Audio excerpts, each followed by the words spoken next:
Alien लड़की साउची चुपचाप mister Fang के कमरे में घुसकर अपना रिमोट ढूंढने की कोशिश कर रही थी। उसने रिमोट ढूंढने के लिए अपने जादू का सहारा लिया, लेकिन तभी मिस्टर फैंग की आंखें खुल जाती हैं। मिस्टर फैंग साउची को पकड़कर एक झटके में बेड पर पटक देते हैं और पूछते हैं, मेरे कमरे में तुम क्या करने आई हो? साउची दोबारा मिस्टर फैंग के हाथों से निकलने की कोशिश कर रही थी और लगातार अपने जादू का इस्तेमाल कर रही थी, लेकिन मिस्टर फैंग के सामने उसका जादू पूरी तरह से नाकाम था। मिस्टर फैंग सिक्योरिटी को बुलाते हैं और साउची को बाहर ले जाने का ऑर्डर देते हैं, लेकिन साउची सिक्योरिटी को चकमा देकर अपने जादू से गायब हो जाती है। अगले दिन साउची को मिस्टर फैंग के ऑफिस में ही एक ऑर्डर देना था। मिस्टर फैंग लिफ्ट के सामने खड़े थे। उन्होंने देखा कि अचानक आसपास के लोग हिलना डुलना बंद कर देते हैं। ऐसा लग रहा था जैसे किसी ने समय को रोक दिया हो। मिस्टर फैंग दोबारा इसे अपने वहम का हिस्सा मान रहे थे, लेकिन तभी उन्होंने सिर्फ साउची को चलते हुए देखा। एक वही मात्र लड़की थी जो चल फिर रही थी। मिस्टर फैंग को अब शक होने लगा था कि इस लड़की में कुछ तो गड़बड़ है। अब साउची और मिस्टर फैंग की कहानी के बीच में एक नई लड़की जिया की एंट्री होती है। वह विदेश से आकर सीधा मिस्टर फैंग से मिलने आ रही थी। दूसरी तरफ साउची मिस्टर फैंग के ऑफिस में अपना रिमोट ढूंढने में लगी पड़ी थी। पूरे ऑफिस में खोजने के बाद भी उसे कुछ नहीं मिलता। तभी किसी के आने की आवाज आती है। डरी हुई साउची तुरंत अपने जादू का इस्तेमाल करके सभी बिखरे सामान को उनकी जगह पर रख देती है। मिस्टर फैंग ऑफिस में आता है और जब वह बुक की तरफ देखता है तो वह समझ जाता है कि किसी ने मेरे ऑफिस में आकर छेड़छाड़ की है। फिर वह खड़ा होकर कहता है, जो भी मेरे ऑफिस में है चुपचाप बाहर आ जाओ। तभी पीछे से साउची निकल कर आती है और मिस्टर फैंग के हाथों को बांध देती है। वह उससे अपने रिमोट के बारे में पूछती है, लेकिन मिस्टर फैंग साउची के रिमोट के बारे में कुछ भी नहीं जानता था, इसलिए वह कुछ नहीं बोलता। फिर साउची मिस्टर फैंग से बोलती है, तुम्हें बचाने के चक्कर में ही मैं यहाँ पर फंस गई हूँ। तुम्हें उस दिन रात को बचाना ही नहीं चाहिए था। मिस्टर फैंग आश्चर्यचकित होकर उससे पूछता है, अच्छा तो तुम थी मुझे उस दिन बचाने वाली? इतने में बाहर से किसी के आने की आवाज आती है। मिस्टर फैंग तुरंत साउची को नीचे छुपा देता है और उसके सामने खड़ा हो जाता है ताकि साउची किसी को दिख न पाए।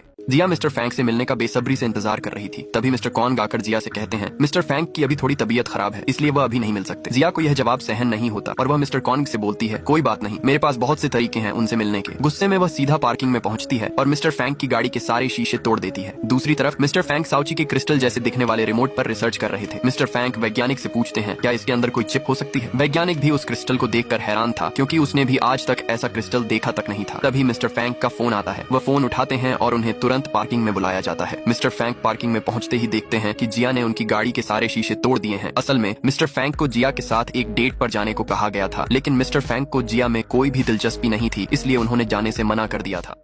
मिस्टर फैंग का छोटा भाई साउची के रेस्टोरेंट में आता है। साउची फ्रैंकली को देखकर खुश हो जाती है। दोनों साथ में कुछ खाते हैं, लेकिन फ्रैंकली ड्रिंक करना शुरू कर देता है। कुछ देर में फ्रैंकली अपना होश खो बैठता है। साउची उसे उठाने की कोशिश करती है, लेकिन फ्रैंकली गलती से साउची का हाथ पकड़ लेता है और कोई सिस्टम एक्टिवेट कर देता है। इस वजह से साउची को बहुत ठंड महसूस होने लगती है। ठंड से कांपती हुई वह बेसमेंट में पहुंचती है। इसी बीच मिस्टर फैंग अपने छोटे भाई को ढूंढते हुए रेस्टोरेंट पहुंचते हैं और अपने भाई की इस हालत को देखकर मैनेजर को तुरंत रेस्टोरेंट बंद करने को कहता है। बेसमेंट में जब फैंग साउची को ठंड में कांपते हुए देखता है तो वह तुरंत उसे उठाकर अस्पताल ले जाने लगता है, लेकिन साउची फैंग से चिपक जाती है, क्योंकि उसे फैंग के शरीर से गर्मी मिल रही होती है जो उसे अच्छा महसूस करा रही थी। साउची उससे थोड़ी देर वहीं रुकने के लिए कहती है। मिस्टर फैंग साउची को अकेला छोड़कर नहीं जाता और वहीं उसके साथ बैठकर उसे गर्माहट देता है। जब रेस्टोरेंट की मैनेजर बेसमेंट में आती है तो मिस्टर फैंग और साउची को लिपट कर सोते हुए देखकर चौंक जाती है। वह इस मौके को छोड़े बिना चुपचाप दोनों की साथ में फोटो ले लेती है। जब मिस्टर फैंग और साउची की आंखें खुलती हैं तो दोनों ऐसे रिएक्ट करते हैं जैसे कुछ हुआ ही ना हो। फैंग वहां से चला जाता है। फैंग के जाने के बाद मैनेजर साउची से कहती है, तुमने तो रात में बहुत मेहनत की होगी। साउची इन सब बातों को समझ नहीं पा रही थी। मैनेजर अपने फोन में मिस्टर फैंग और उसकी ली गई फोटो को दिखाती है और कहती है, मैं इसे सोशल मीडिया पर पोस्ट करने वाली थी। साउची तुरंत उसका फोन लेकर ली गई फोटोज को डिलीट कर देती है। मिस्टर फैंग चाहता था कि उसका छोटा भाई फ्रैंकली अपनी कला पर ध्यान दे, इसलिए वह अक्सर अपने छोटे भाई को बंद करके उसे पेंटिंग बनाने पर मजबूर करता था, लेकिन इस बार फ्रैंकली मानने को तैयार नहीं था। इस कारण मिस्टर फैंग उसे लात घूंसों से मारकर समझाने की कोशिश करता है। साउची दोबारा मिस्टर फैंग के ऑफिस में आती है। जब वह मिस्टर फैंग को फ्रैंकली के साथ ऐसा व्यवहार करते हुए देखती है तो बिना कुछ सोचे समझे मिस्टर फैंग से भिड़ जाती है।